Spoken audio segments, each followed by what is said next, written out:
Olá, alunos, aqui é o professor Luciano de Geografia.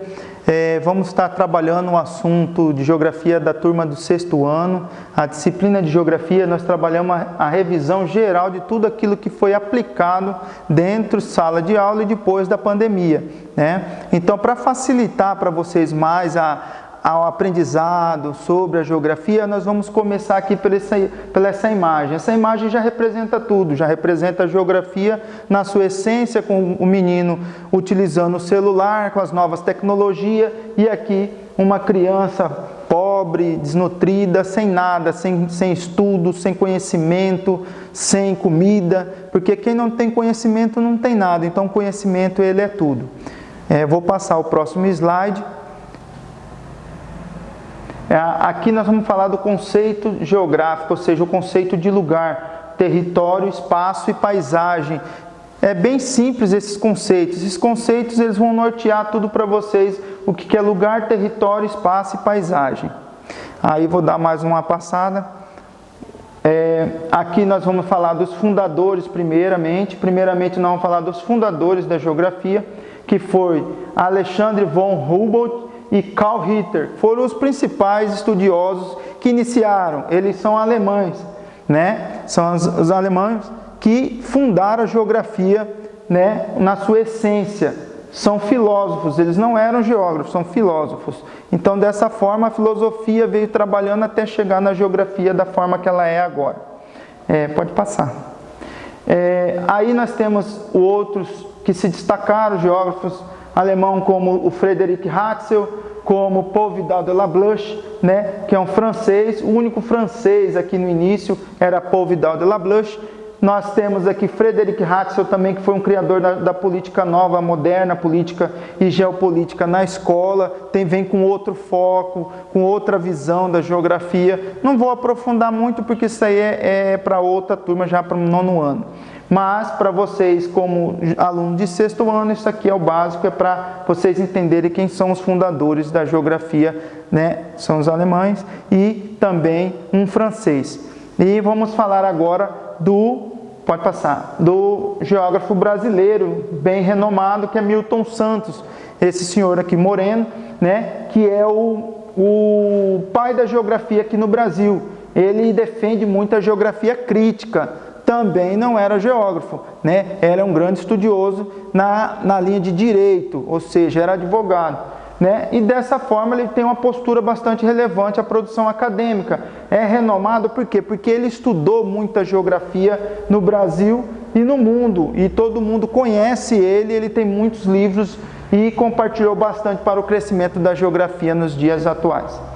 Pode passar.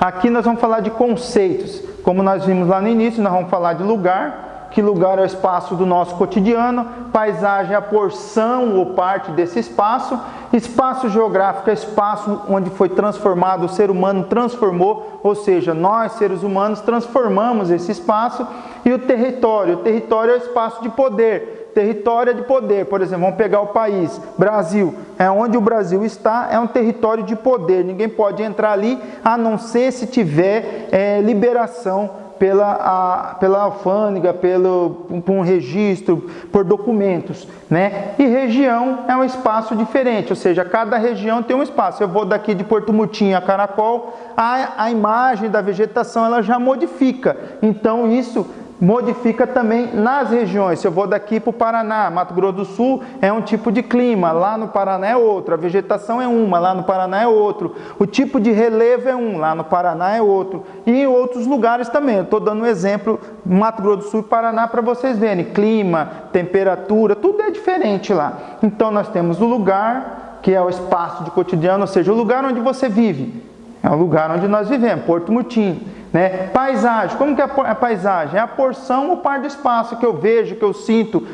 Se eu não consigo enxergar, eu sinto o vento, eu toco, né? Então tudo isso eu consigo cheirar, eu consigo analisar através das nossas percepções. E o espaço é o espaço transformado, o território é o espaço de poder e, como eu já expliquei, de região. Pode passar. Aqui tem as categorias mais explicadinho para vocês, né? Lugar é uma porção ou parte de espaço onde vivemos. Tem aqui um lugarzinho mostrando esse espaço que vive. Nós temos o porto, nós temos a cidade de Porto Murtinho toda com vilas, né? com parte de zona rural também construída, desmatada. Isso é um lugar onde nós vivemos, é o lugar de Porto Murtinho.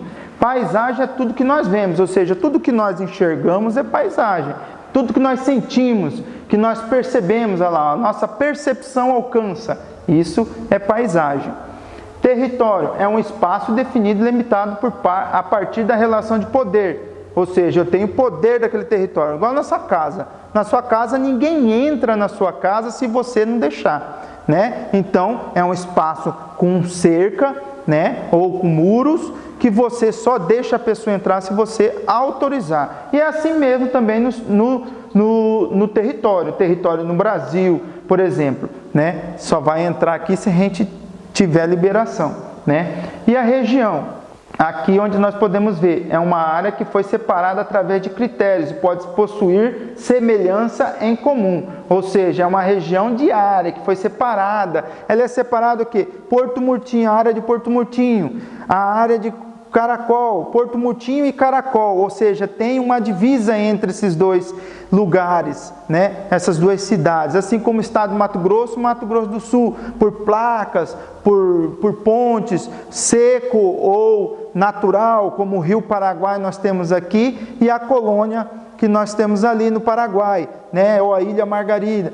Você tem essa divisa ou esse obstáculo para estar passando para o outro lado, né? E lugares que não são, através de pontes, através de placas, vão identificar o limite territorial desse lugar. São chamados de limites para identificar aonde cada um tem o seu poder dentro desse território.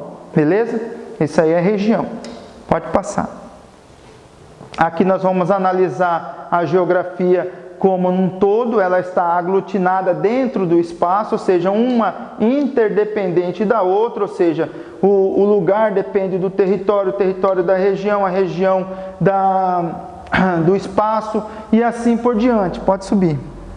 E desta forma, nós vamos falar também, já avançando mais o nosso conteúdo de revisão, nós vamos falar do conhecimento básico de cartografia, né, de captação.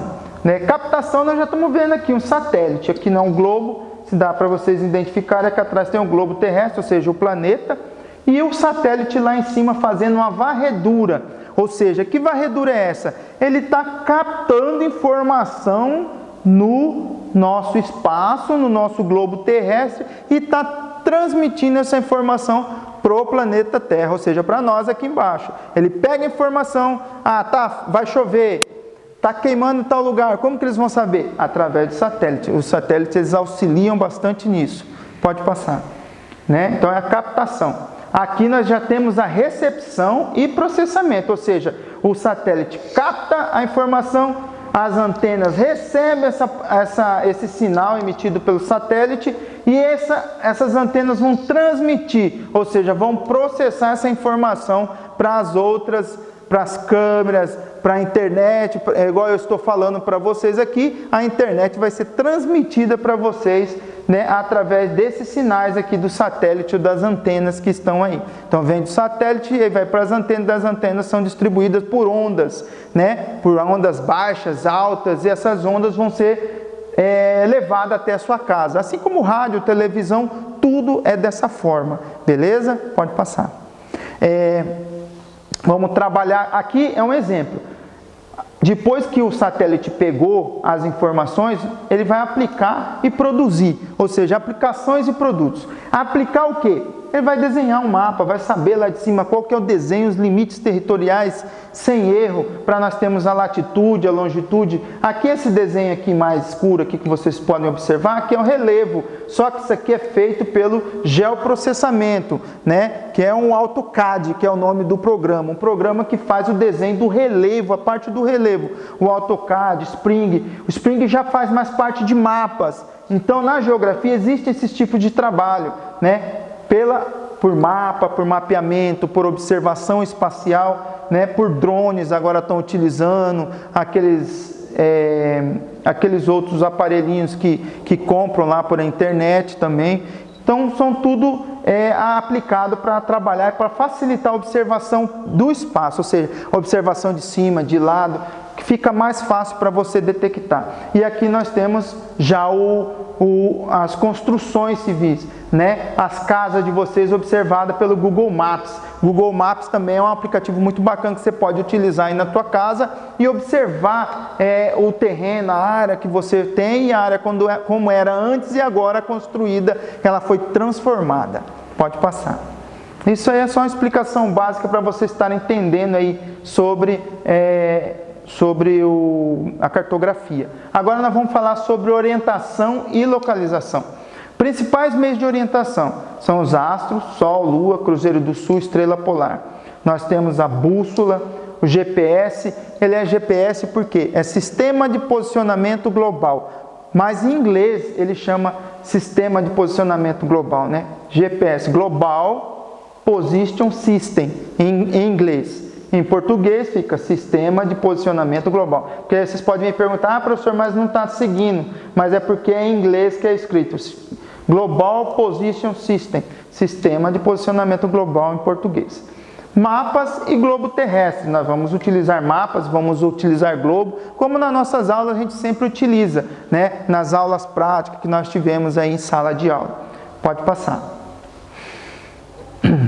Aqui nós temos o início de tudo, que foi o astrolábio, né? Que para orientação ele foi um aparelho antigo, náutico, usado para determinar a altura dos astros, do Sol, das estrelas, formando um círculo dividido, né? Pode passar. Agora nós vamos ver o astrolábio aí, aqui como que era utilizado.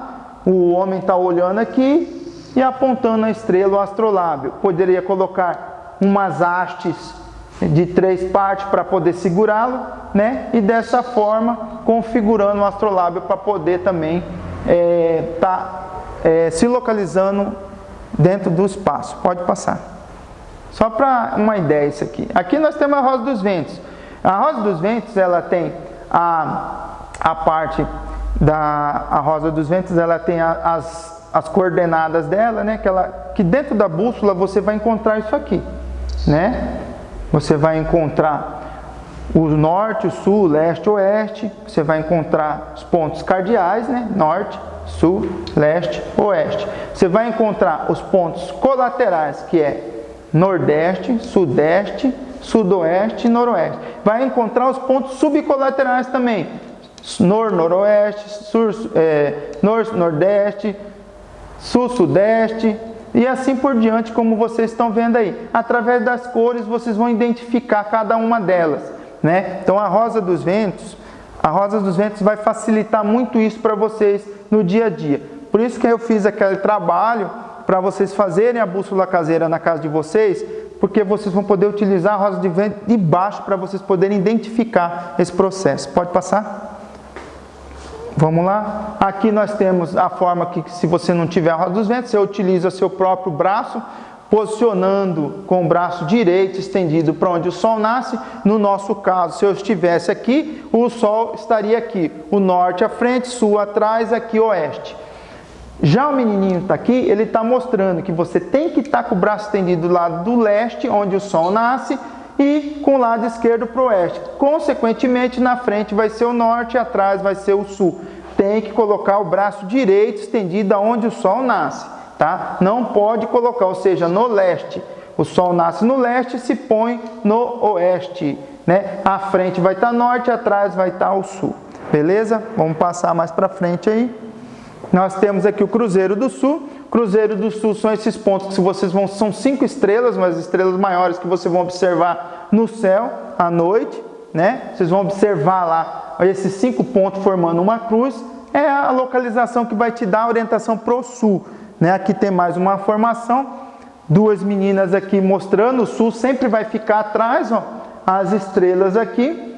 E a localização sul. Se põe de braço estendido de costa para essa estrela, que aí você vai saber que o norte está à frente, sul está atrás, o leste está do lado direito e o oeste do lado esquerdo. Então, leste, direito, oeste, esquerda. Tem que prestar atenção no braço. Direita é leste, esquerda é oeste. né? Aqui a orientação pela bússola. A bússola também, como eu falei para vocês, a bússola tem a sua própria rosa dos ventos dentro dela. Aí, ó. Por isso que eu mostrei a rosa dos ventos lá. Ela tem as localizações norte, sul, leste, oeste. E através do magnetismo da Terra que ela vai funcionar, ou seja, que ela vai se movimentar, tá? Isso daí é bem fácil, não tem mistério. Esse é o magnetismo da Terra. O polo norte da bússola aponta para o polo sul magnético, que praticamente coincide com o polo norte geográfico, né? Tudo isso aqui são magmas, ou seja, o magnetismo da Terra que atrai a bússola, né? É o magnetismo da Terra que vai atrair a agulha da bússola para que ela funcione, para que ela aponte para o norte, né? Porque é uma esfera e o polo norte e o polo sul já estão quase próximos, ali ela pega e aproxima, né, a bússola para fazer o movimento para o norte. Por isso que a bússola sempre vai buscar o norte geográfico.